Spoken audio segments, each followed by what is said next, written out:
Hello, everyone. David Coleman, Director of the Wittliff Collections at Texas State University, and welcome back to Wittliff Wednesdays. And Happy New Year from all of us at the Wittliff. While a couple of our galleries are in transition, we have reopened after the holidays, and there is still much to see, including our major exhibitions dedicated to 50 years of Ray Benson and Asleep at the Wheel, our Through Her Lens exhibition dedicated to women photographers in our collections, and of course, the all-new Lonesome Dove Gallery, our Treasures exhibition, and a gallery dedicated to the photographer Edward Curtis. So please see our website for our exhibition schedule and to reserve your free parking spot in our parking garage. For this episode, we thought we'd look at the research part of our mission, which is run so skillfully by our lead archivist, Katie Salzman. Here's Katie to talk a little bit about the research experience and to introduce our conversation with Moises Zamora, the creator, producer, and co-showrunner of the new hit show on Netflix called Selena, the series. Thanks, David. If you ask any archivist what they find most rewarding about their work, very likely the answer will be witnessing or being a part of that moment of discovery when somebody finds just what they're looking for, or something wildly unexpected, or something that just inspires them to see the world or themselves in a different way. And at the Wittliff, we live for those moments, whether it's a seasoned scholar or an undergraduate student researching in archives for the first time, or just someone visiting the galleries and stumbling across something by a favorite artist or writer. Our curators work hard to identify and acquire collections that will lead to these moments of discovery, that provide evidence of the creativity and culture of the region. And we are always delighted when a researcher's discovery in our reading room informs their own work that they then share with a wider audience. This happened last year when Moises Zamora, creator of the new Selena series on Netflix, visited the Wittliff. He graciously took some time recently to talk with us about his experience with the Ramón Hernández Tejano music collection, and he shared with us what he learned about Selena and her world. Enjoy.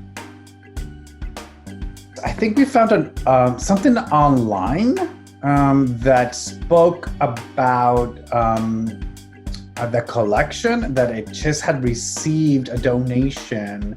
We contacted your folks there, and they were like, well, we're here. We just got, these materials. We haven't actually, hadn't processed them yet. And we haven't sorted them out, but if you don't mind, and we're like, we don't mind. We knew that we're building the storytelling in the episodes with the help of the family. So we had access to a lot of their personal stories, and we knew that we were going to write those episodes based on those stories.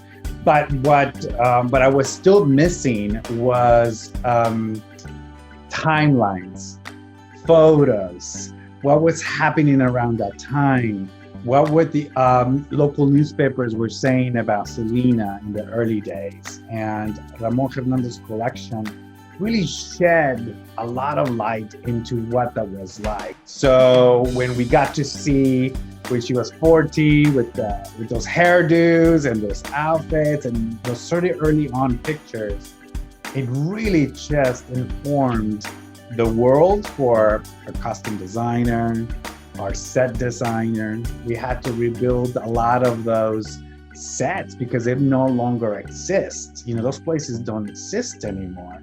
And so having that sort of, those photos and the articles that spoke about what they were doing at the time really informed how we created that world. What I didn't know about Selena that I sort of discovered with this collection and all the materials available there is that I got to know her as a teenager, and I got to know her siblings as teenagers. And there were some awkward photos.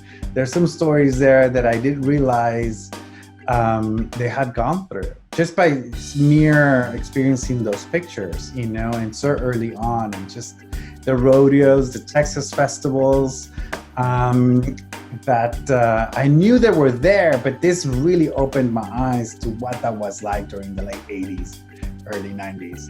So you can see it in their eyes, full of dreams. They're young, they're excitement. They got that funky hair, those weird colors. And it just made it so enjoyable to discover those images. It's just, you feel like you're actually in that photo shoot.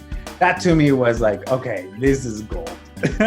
We have to put it on the screen. I remember taking pictures of what we were discovering and basically sending them to the producers to see, like, look at this. Isn't this amazing? Look at that hair. Look at those outfits. And they were just like, whoa, that's crazy.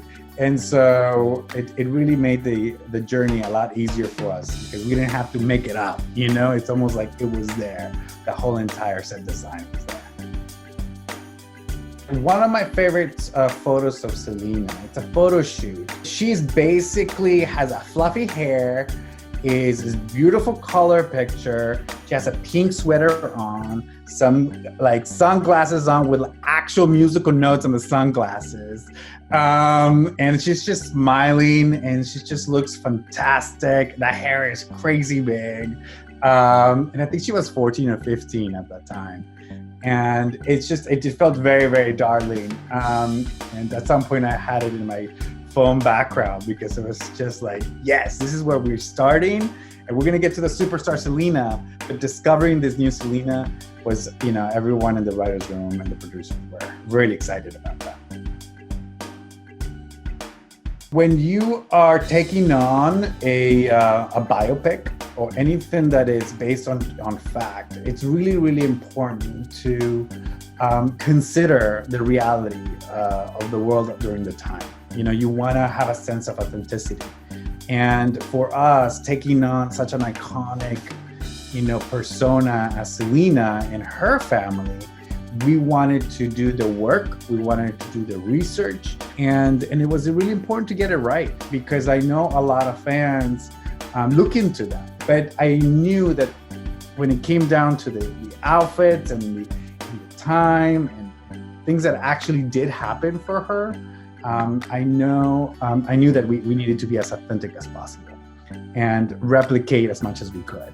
It is a historical sort of event. It's a historical life, and it's part of Texas history, and it's also like U.S. history. And I personally love libraries and doing research. It just generates even more ideas. So having my hands on something so tangible, that was around that time, it's like being in the candy store for me. So I really loved the collection, and I really loved my experience there. It made my job so much easier. So thank you.